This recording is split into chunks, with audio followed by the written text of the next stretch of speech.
अस्सलाम वालेकुम नाज़रीन और सामीन। आज बात करते हैं मीम से मोहब्बत ड्रामे की अगली प्रिडिक्शन के बारे में, यानी कि कंप्लीट स्टोरी के बारे में। इस ड्रामे की कंप्लीट एंडिंग कैसी होगी? क्या इन दोनों की शादी हो जाएगी या नहीं? सर तलहा वाकई सबिका के साथ शादी कर लेगा और हमारी रोशी बेचारी मोहब्बत की मीम को देख देख के ही रोती रहेगी? तमाम सवालों के जवाब आपको आज मीम की मोहब्बत की कंप्लीट स्टोरी में देखने को मिलेंगे। लेकिन यहाँ पे आप लोगों से ये रिक्वेस्ट है कि आप लोगों ने पहले ही मेरी एपिसोड की पिछली वीडियो को बहुत ही ज्यादा पसंद किया है, जिसके ऊपर मैं बेहद खुश हूँ आपसे। इसी तरह खुदा के वास्ते हम्बल रिक्वेस्ट है आप लोगों से कि प्लीज़ मेरे चैनल को इसी तरह ग्रो करते रहिएगा, क्योंकि मुझे आप लोगों के ताउन की बेहद ज़रूरत है माशाल्लाह से। तो जी बात करते हैं मीम से मोहब्बत ड्रामे की अगली प्रिडिक्शन के बारे में, यानी कि कंप्लीट स्टोरी के बारे में। एंड ऐसा होगा जैसा कि आप लोगों ने देखा, रोशिद सर तला से शादी के लिए इनकार कर देती है और शारिक से साथ शादी करने के लिए हामी भर देती है और अपने घर वालों से साफ कह देती है कि मेरी जल्दी शादी की जाए शारिक के साथ। और आप लोगों को ये भी पता है कि शारिक ने एक वीडियो बनवा के एडिट करके उसकी वीडियो को अपलोड करने की धमकियां दी हैं, यानी कि रोशी को ब्लैकमेल कर रहा है, या तो मेरे साथ शादी कर लो वरना मैं तुम्हारे साथ बहुत बुरा करूंगा, यानी कि तुम्हारी वीडियो को पब्लिक कर दूंगा और पूरे किसी जमाने में पूरी दुनिया में तुम मुंह दिखाने के काबिल नहीं रहोगी और तुम्हारे माँ बाप की इज्जत का जनाजा निकाल दूंगा।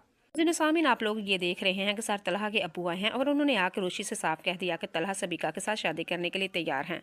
रोशी दिल ही दिल में, उसका दिल तो बेचारी का बड़ा बैठा जा रहा है, दिल ही दिल में बहुत ही गमगीन है, लेकिन ऊपर से कह देती है सर तलहा के पाप को कि प्लीज मैं आपके मुंह से और मेरे सामने आप सर तलहा का नाम ना लें। उन्होंने मेरे साथ बहुत बुरा किया है। अगर उन्होंने आज मेरी मोहब्बत को एक्सेप्ट किया होता तो आज मैं शारिक जैसे लड़के के साथ शादी के लिए हामी ना भरती। ये जो कुछ भी मैं कर रही हूँ, शारिक के साथ शादी कर रही हूँ, मैं मजबूर और बेबस होकर कर रही हूँ। सामीन चलें जी बात कर देते हैं, ये तो थी पिछली रिव्यू। अब बात करते हैं प्रिडिक्शन के बारे में। शारिक और रोशी इन दोनों की होने वाली है शादी और आप लोग देख रहे हैं कि रोशी हमारी स्टेज के ऊपर बैठी हुई है, महूद के साथ खेल रही है, यानी कि स्टेज के ऊपर बैठ के हमारी रोशी बहुत ज्यादा बोर हो रही है। और रोशी की शादी के अंदर सर तलहा और उनके आबद साहब यानी कि तलहा के बाप भी उस शादी में आए हुए हैं, लेकिन सारे लोग शादी का बारात का इंतजार कर रहे हैं। तो जी जनाब, शारिक ने ले लिया अपना बदला। हमने तो ये प्रिडिक्शन की थी कि शादी के बाद इसको तलाक देगा, लेकिन नहीं, शारिक ने शादी से पहले ही इसकी मोहब्बत को, यानी कि पूरी दुनिया में इसको जलील और रसवा कर दिया और इसके घर में बारात लेके नहीं आया। सारे रिश्तेदार बार बार रोशी और इसके नाना अबू से पूछ रहे हैं कि बारात क्यों नहीं आई, बारात कब आएगी, लेकिन आखिरकार वही हुआ जिसका डर था।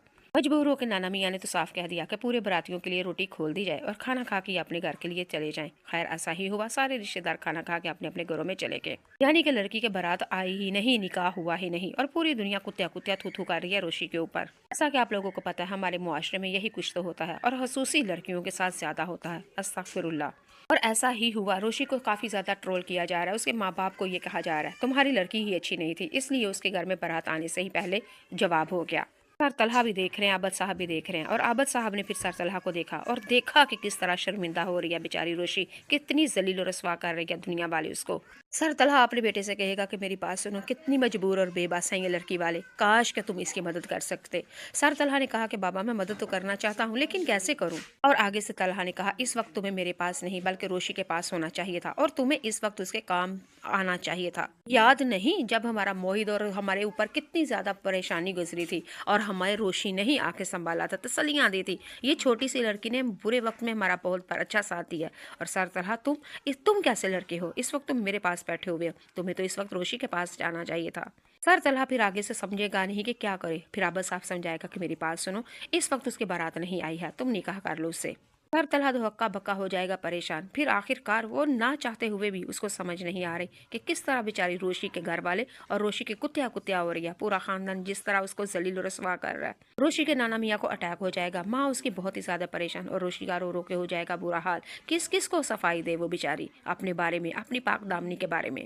खैर सर तलहा उठेंगे और बड़ी रोब के साथ सारी दुनिया को कहेंगे कि रोशी बुरी नहीं, रोशी बदकरदार नहीं, ये वीडियो एडिट की गई है और इसके खिलाफ इसके दुश्मनों ने की है, लड़की पाक दामन है और साफ है। तो कहेंगे कि अच्छा तुम्हें कैसे पता है, तुम कौन हो? और इसके ऊपर भी लोग लगे होंगे चिक्कर उछालने। लेकिन सर तलहा ने अक्लमंदी का मुजाहरा करते हुए कहा और वही निकाहनामे से कहा कि मौलवी से कहा कि हमारा निकाह पढ़ाओ। रोशी ने जब ये देखा कि ये क्या, इसे कहते हैं तकदीर जब पाया पलटती है तो ऐसे ही होता है और कुदरत जब मोर्चा करे तो ऐसे ही होती है। सर तलहा रोशी के निकाह वाले मौलवी से कहता है कि मेरा और इसका निकाह करवा दो, मैं शादी करूंगा इससे। और रोशी मुझे कबूल है, कबूल है, कबूल है। रोशी बेचारी सर तलहा को देखती ही रह गई कि ये क्या, ये तो मेरी मोहब्बत को रिजेक्ट करते थे, आज इन्होंने मुझे इस मोड़ के ऊपर आके मेरा दामन थाम लिया। रोशी देखती रही और उसको यकीन नहीं आ रहा कि सर तलहा मेरे साथ ये कर सकते हैं। लेकिन सर तलहा के अंदर भी इंसानियत थी, उसके दिल में भी एक सीने में एक पत्थर नहीं बल्कि दिल था। वो भी किसी के एहसास को, दर्द को, मोहब्बत को समझता है। ये तो अल्लाह भला करे शारिक का, यानी कि रोशी की बारात वाप आई ही नहीं तो सर तलहा ने निकाह कर लिया। ये तो नाज़रीन सामीन, ये तो मीम की मोहब्बत की प्रिडिक्शन का कि एक रूह था। अगर आप इसका दूसरा रूह जानना चाहते हैं तो वो भी आपको बताऊंगी। अगर ये मेरी प्रिडिक्शन में कुछ दम है तो बताइएगा। जिस प्रिडिक्शन का बस 1 मिनट के अंदर आपको जल्दी जल्दी बता देती हूँ। शारिक ने शादी करने से पहले ही अपनी बारात वापस लेके चला गया। ये भी हो सकता है कि दुल्हन बनी हुई बैठी हुई दरानीर हमारी शारिक अपनी बारात लेके ही ना आए, और बाराती को इंतजार करते करते पूरे घर वाले यानी हसूसी, रोशी का खानदान, रोशी के मेहमान जितने भी हैं, रोशी और उसके माँ बाप के ऊपर कीचड़ उछाले, बदनाम करे और बदकार करे उसको। तो जो शारिक ने वीडियो अपलोड करती थी, पूरी दुनिया में मुंह दिखाने के काबिल नहीं रही थी ये बेचारी रोशी। ना किए हुए गुनाह की बेचारी किस तरह रोशी सजा भुगत रही है यकतरफा मोहब्बत के जुर्म में। और जब शारिक अपनी बारात लेकर रोशी को ब्याहने के लिए नहीं आता तो वहीं पे निकाहनामे पे मौलवी बैठा होता है। तलहा के बाप ने कहा कि सर तलहा, इस वक्त तुम्हें इसकी जरूरत है और उसको तुम्हारी जरूरत है। इसने मुश्किल वक्त में हमारा साथ दिया था और आज उसको तुम्हारे सहारे की जरूरत है। उठो और निकाह करो। और रोशी की बारात अगर नहीं आई तो इसको लेके, इसकी डोली हम अपने घर जाएंगे। मैं ब्याह के लेके जाऊंगा अपनी बेटी को, बहू नहीं बल्कि बेटियों की तरह रखूंगा। आपके हुक्म को भी मान लिया हमारे सर तलहा ने, और मौलवी साहब से कहेगा मेरा और रोशी का निकाह पढ़ाओ। तो यूं इन दोनों का निकाह हो जाएगा। ये तो थी हमारी प्रिडिक्शन। अब मैं प्रिडिक्शन करूंगी दूसरी तरफ से।